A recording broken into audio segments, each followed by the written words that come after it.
अच्छा नितिन नवीन, भारतीय जनता पार्टी में जैसे बिहार की अगर बात करें, बिहार में उनकी प्रमुख भूमिका रही है, छत्तीसगढ़ में रही है, उसके अलावा सिक्किम के वो प्रभारी भी रहे हैं, छत्तीसगढ़ के प्रभारी है, कायस्थ समुदाय से आते हैं, भारतीय जनता पार्टी के सबसे युवा राष्ट्रीय कार्यकारी अध्यक्ष के रूप में अब उनको यहाँ बैठाया गया है।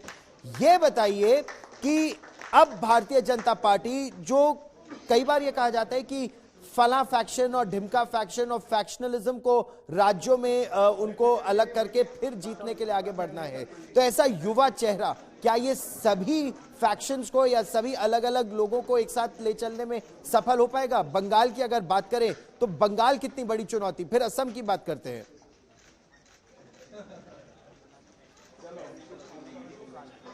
देखिए, बंगाल बहुत बड़ी चुनौती है क्योंकि कहीं ना कहीं ममता बनर्जी इस चुनाव को इस तरीके से लड़ रही हैं गौरव के ये मेक और ब्रेक चुनाव है। अगर ये चुनाव ममता बनर्जी हार गई तो उनको लगता है कि टीएमसी की वापसी पश्चिम बंगाल के अंदर एकदम इम्पॉसिबल सी हो जाएगी। लेकिन उसके बावजूद भारतीय जनता पार्टी लगातार काम करती रही है। देखिए, एक चीज जो हमने वेस्ट बंगाल में देखी है वो ये है कि कहीं ना कहीं जो पोस्ट पोल वायलेंस होता है, जो लोग भारतीय जनता पार्टी से जुड़े हुए हैं उन लोगों के साथ जिस तरीके से पुलिस या जो एडमिनिस्ट्रेशन है वो बर्ताव करता है, इससे लोगों के अंदर गुस्सा भी है, लोगों के अंदर आक्रोश भी है।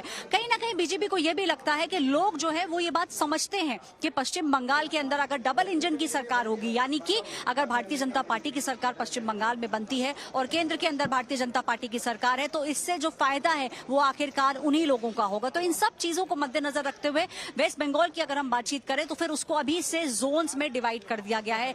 5 जोन्स में भारतीय जनता पार्टी ने जो पश्चिम बंगाल है उसको डिवाइड कर दिया है। काम अभी से चालू हो चुका है। और देखिए, बिहार के अंदर भी हमने देखा था गौरव कि कई सारे जो एमपीज हैं वो एक महीना, डेढ़ महीना जाके बिहार के अंदर प्रवास कर रहे थे, लोगों से बातचीत कर रहे थे और आखिरी दिन तक लोगों को किन चीजों की जरूरत है वो सब चीजें की गई थी। तो ऐसा ही जो रेप्लिका है, जो बिहार में जिस तरीके से वॉर रूम्स बनाए गए थे, वो सब चीजें हम पश्चिम बंगाल में देखेंगे और वैसा ही कुछ रिपीट किया जाएगा तमिलनाडु में भी। तो जिस तरीके की एनर्जी की जरूरत है, फोर्स की जरूरत है, पुश की जरूरत है, वो अब हम अगले साल की शुरुआत से देखेंगे भारतीय जनता पार्टी। गौरव, और अब भारतीय जनता पार्टी के अलग अलग नेता और कार्यकर्ता वो इस समय आ रहे हैं, सभी से मिलवाया जा रहा है नए कार्यकारी अध्यक्ष को। हालांकि तस्वीर खींचने वाले भी बड़ी संख्या में आ रहे हैं। इसके बाद ऐश्वर्या, कहा यह जा रहा है कि ये अलग अलग राज्यों में भी जाएंगे और खासतौर पर उन राज्यों में जहां चुनाव होंगे। तो हमने चलिए बंगाल की बात की जो सबसे बड़ी चुनौती है, लेकिन दक्षिण का किला भेदना और खासतौर पर तमिलनाडु की अगर हम बात करें या केरल की बात करें, स्थानीय निकाय चुनावों में तो केरल में थिरुवनंतपुरम में अभी भारतीय जनता पार्टी ने अपना परचम लहराया है, लेकिन उसके अलावा दक्षिण का किला भेदना, वो भी एआईएडीएमके के साथ मिलकर, उसके लिए भाजपा किस तरह से तैयारी कर रही है?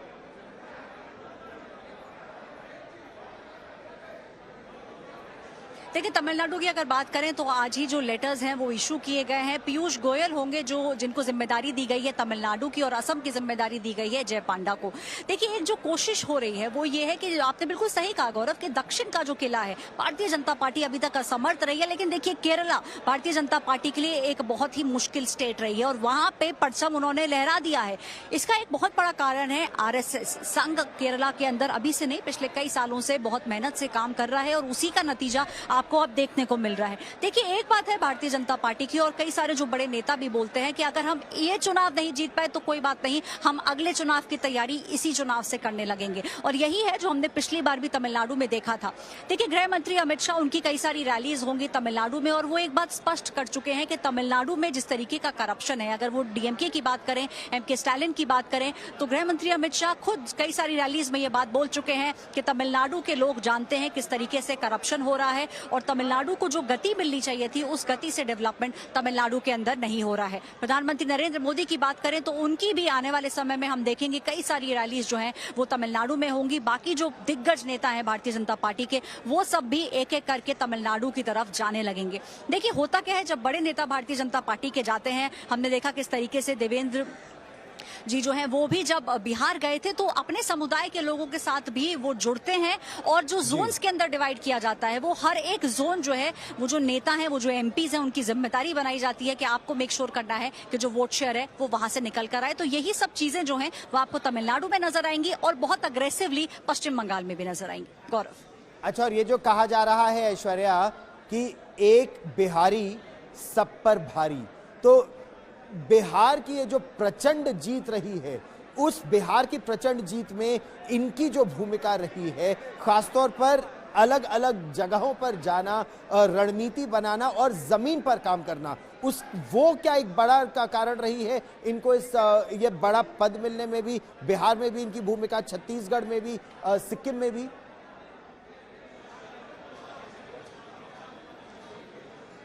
बिल्कुल देखिए गौरव, क्योंकि कहीं ना कहीं अगर आप काम करेंगे और आप डिलीवर करके देंगे तो आपको उसका जो रिवॉर्ड है वो जरूर मिलेगा। क्योंकि कहीं ना कहीं हमने देखा कि कुछ कार्यकर्ता जो हैं भारतीय जनता पार्टी में, कहीं ना कहीं ये एक फीडबैक भी गया था कि कार्यकर्ता थोड़ा निराश हो गए, कार्यकर्ता हताश हो गए, कार्यकर्ताओं को ऐसा लगता है कि कितनी भी वो मेहनत करें लेकिन उनको उसका रिवॉर्ड नहीं मिलेगा। तो जिस तरीके से देखिए, ठीक ऐश्वर्या, अभी लगातार बीजेपी के बड़े नेता आगे की क्या चुनौतियां हैं उस पर अभी बात कर रहे हैं। इस समय बीजेपी के जो नए कार्यकारी अध्यक्ष हैं वो बीजेपी के कार्यकर्ताओं से बीजेपी मुख्यालय में मिल रहे हैं। बिहार सरकार में सड़क निर्माण मंत्री नीतीश कुमार सरकार में ये अभी है। पटना के बांकीपुर विधानसभा क्षेत्र से विधायक चुने गए थे, 5 बार के विधायक हैं, 2 बार के मंत्री हैं और अब भारतीय जनता पार्टी के कार्यकारी अध्यक्ष है, जिससे अब पार्टी के कार्यकर्ता और अलग अलग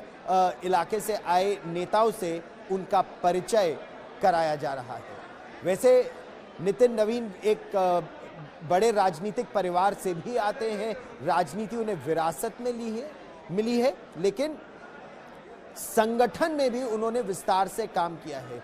चुनावी सफलता जो उनको मिली है उससे उन्होंने अपनी अलग पहचान बनाई पार्टी में।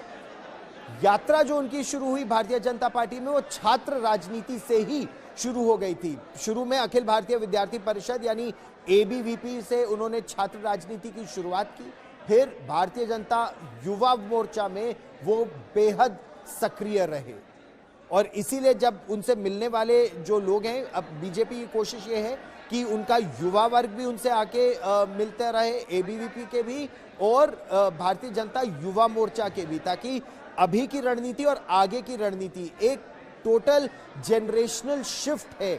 एक पीढ़ी से दूसरी पीढ़ी अब सत्ता की कमान या संगठन की कमान इस तरह अब ट्रांजिशन हो रहा है, उसमें परिवर्तन हो रहा है। संगठन की अगर बात करें तो भारतीय जनता युवा मोर्चा में वो राष्ट्रीय महासचिव और बिहार प्रदेश के अध्यक्ष रह चुके हैं। फिर जैसा हम आपको बता रहे थे, सिक्किम में भारतीय जनता पार्टी के चुनाव प्रभारी रहे 2019 के लोकसभा चुनाव में भी और विधानसभा चुनाव में भी सिक्किम के प्रभारी रहे हैं। उनकी जो बड़ी सफलता आई वो छत्तीसगढ़ में, जहां वो सह प्रभारी थे, को इंचार्ज। 2023 में विधानसभा चुनाव में भारतीय जनता पार्टी की जो जबरदस्त जीत हुई उसमें इनकी महत्वपूर्ण भूमिका बताई गई, क्योंकि उस समय कहा कांग्रेस यही मान रही थी कि कांग्रेस छत्तीसगढ़ में लौट रही है, लेकिन परिवर्तन हुआ।